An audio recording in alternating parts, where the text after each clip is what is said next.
Hi, hello, welcome to my YouTube channel. இன்னைக்கு நம்ம சேனல்ல என்ன பார்க்க போறோம்னா puloh hitam எப்படி பண்ணலாம்ன்றத பார்க்க போறோம். Puloh hitamன்றது என்னன்னா black rice pudding சொல்வாங்க. இது மலேசியால ரொம்ப ஃபேமஸான டிஷ் இது. இது ஒரு டெசர்ட் டிஷ் இது, ஹாட் டெசர்ட் டிஷ் இது. இது எப்படி பண்ணலாம்ன்றத பார்க்கலாம். இது வந்து ரொம்ப சிம்பிளான டிஷ் இது. only 4 ingredients தான் அந்த டிஷ்க்கு தேவைப்படும். இது எப்படி பண்ணலாம்ன்றத நான் செஞ்சு காமிக்க போறேன். வாங்க ingredients குள்ள போய்டலாம்.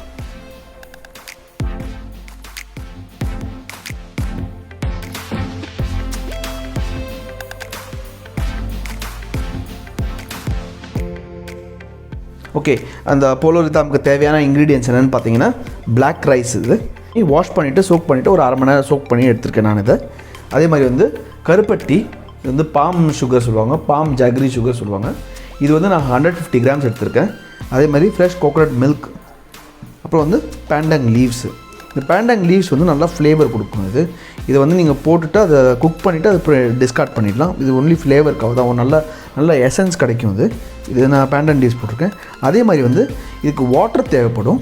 தண்ணி வந்து 1 கப் ரைஸ்க்கு வந்து 2.5 கப் தண்ணி ஊற்றணும். ஸோ அதுதான் இதோட ரேஷியோ. சரி, வாங்க நான் எப்படி குக் பண்ணலான்றதை நான் குக் பண்ணி காமிக்கிறேன். மெஷர்மெண்ட் எடுத்து வச்சுருக்கேன். தண்ணி 1க்கு 2.5 சொன்னேன் நான் தண்ணியை மெஷர்மெண்ட் எடுத்து வச்சுருக்கேன்.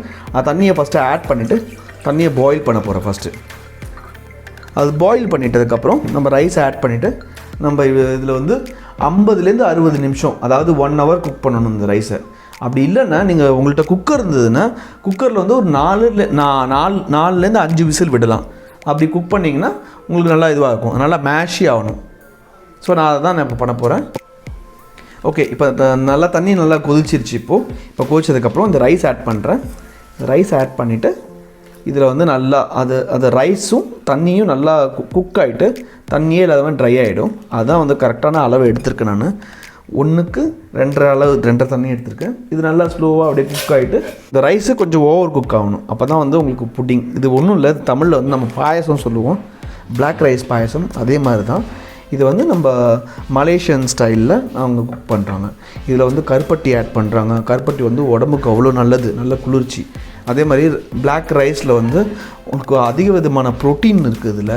அதே மாதிரி கார்போஹைட்ரேட் இருக்குது இதில். இது நல்ல விதமான விட்டமின்ஸ் நிறையா இருக்குது இதில்.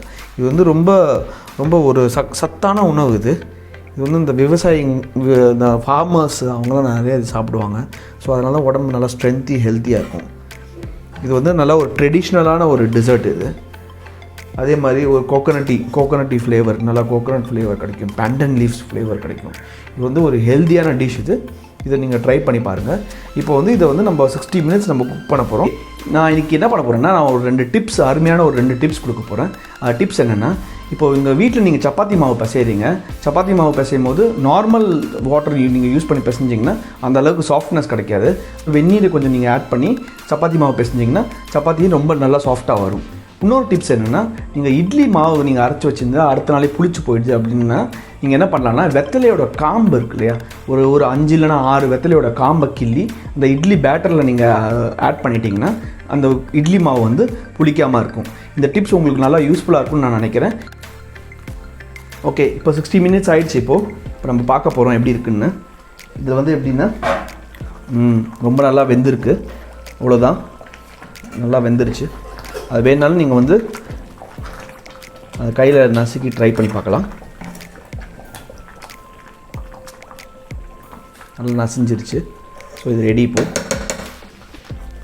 இப்போ நம்ம என்ன பண்ண போகிறோன்னா, இதில் வந்து இந்த பேண்டன் லீஃபை ஆட் பண்ண போகிறோம். இந்த பேண்டன் லீஃபை நான் பண்டில் மாதிரி கட்டியிருக்கேன். இது வந்து ஏன்னா இது வந்து இதோட ஃப்ளேவரை வந்து நம்ம எக்ஸ்ட்ராக்ட் பண்ண போகிறோம். அது கொஞ்சம் நேரம் அப்படியே குக் பண்ணணும். இதுக்கு பேர் இன்ஃப்யூஸ்ன்னு சொல்லுவாங்க. இந்த பேண்டன் லீவ்ஸோட ஃப்ளேவர் வந்து அதில் அந்த குளுத்தமேட் ரைஸில் வந்து இன்ஃப்யூஸ் ஆகும். அப்புறம் நம்ம வந்து இந்த நாட்டு சர்க்கரை, அதாவது பாம் சுகரை வந்து ஒரு 150 கிராம்ஸு இதில் ஆட் பண்ணுறேன். பாம் சுகர் வந்து உங்களுக்கு உடம்புக்கு நல்லது. இப்போ டயபெட்டிஸ் பேஷண்ட்டே இருக்காங்கன்னா அவங்க பாம் சுகர் எடுத்துக்கலாம். அதில் வந்து அவ்வளோ சுகர் கண்டென்ட் கம்மியாக தான் இருக்கும் உங்களுக்கு. பாம் சுகர் உடம்புக்கும் நல்லது, குளிர்ச்சியும் கூட உடம்புக்கு. பாம் சுகர் ஆட் பண்ணிவிட்டு கோகோனட் மில்க் இதில் ஆட் பண்ண போகிறேன். கோகோனட் மில்க்கு,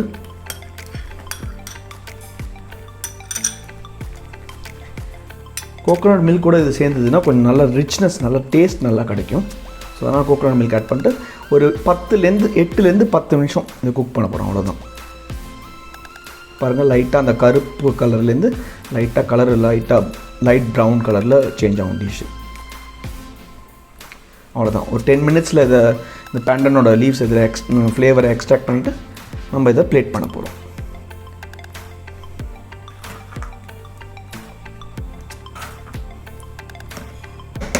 ஒரு 10 நிமிஷம் மூடி வச்சா போதும். இது நல்லாயிருக்கும் டேஸ்ட்.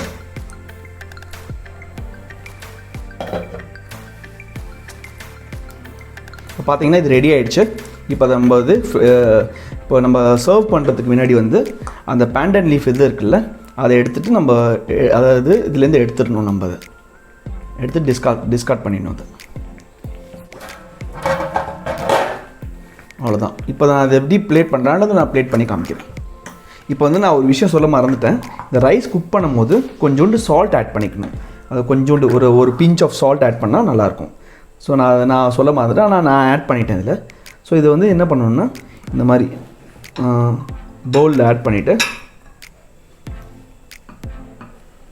நல்லா திக்காக இருக்கும். அது உங்களுக்கு வேணும்னா லிக்விடாக வேணும்னா நீங்கள் லிக்விட் பண்ணிக்கலாம். இதே இன்கேஸ் உங்களுக்கு இது தண்ணி ஆகிடுச்சுன்னா கவலைப்பட வேண்டாம். கொஞ்சோண்டு கார்ன்ஃப்ளவர் இருந்ததுன்னா கார்ன் ஸ்டார்ச் ஆட் பண்ணிங்கன்னா இதில் இன்னும் நல்லா திக்னஸ் கிடைக்கும் உங்களுக்கு. இப்போ இன்கேஸ் தின்னாக இருந்ததுன்னா, ரொம்ப தண்ணியாக இருந்ததுன்னா நீங்கள் கார்ன் ஸ்டார்ச் கூட அதில் ஆட் பண்ணிக்கலாம். அது ஒரு டிப்ஸ் உங்களுக்கு. இப்போ இதை ஆட் பண்ணிவிட்டு இது மேலே கார்னிஷ் கோகோனட் மில்க்கு நீங்கள் கார்னிஷ் ஆட் பண்ணிட்டீங்கன்னா பார்க்கவே ரொம்ப நல்லாயிருக்கும். இது ஒரு ரிச் டெசர்ட். இது நைட்டு டின்னருக்கு சாப்பிட்லாம், இல்லைனா ஸ்நாக்ஸ் மாதிரி கூட சாப்பிட்லாம். இது நல்ல ரிச்சான டெசர்ட். இது ஸ்வீட்னஸும் உங்களுக்கு கம்மியாக தான் இருக்கும். அதே மாதிரி உங்களுக்கு ரைஸில் அவ்வளோ விட்டமின்ஸ் அண்ட் ப்ரோட்டீன்ஸ் இருக்குது. ஸோ இது ஒரு நல்ல டிஷ். நீங்கள் இதை வீட்டில் ட்ரை பண்ணி பாருங்கள். சுவையான புலோர் ஹித்தாம் ரெடி. இது புலோர் ஹித்தாம்ன்றது ஒன்றும் இல்லை. புலோர்னா ரைஸு, ஹித்தாம்னா black. So black rice pudding அதுதான். இது மலேசியனில் ஃபேவரட்டான டெசர்ட். இது ஏஷியன் ஃபேவரட்டான மலேசியன் டெசர்ட். இது ஹாட் டெசர்ட். இது நீங்கள் வீட்டில் ட்ரை பண்ணி பாருங்கள். அதே மாதிரி இன்றைக்கி நான் பண்ண டெசர்ட் உங்களுக்கு ரொம்ப பிடிச்சிருக்குன்னு நினைக்கிறேன். நீங்களும் வீட்டில் ட்ரை பண்ணி பாருங்கள். ட்ரை பண்ணி பார்த்துட்டு உங்களோட ஃபீட்பேக்கை என்னோட கமெண்ட் செக்ஷனில் கமெண்ட் பண்ணுங்கள். தேங்க்ஸ் ஃபார் வாட்சிங். Happy cooking.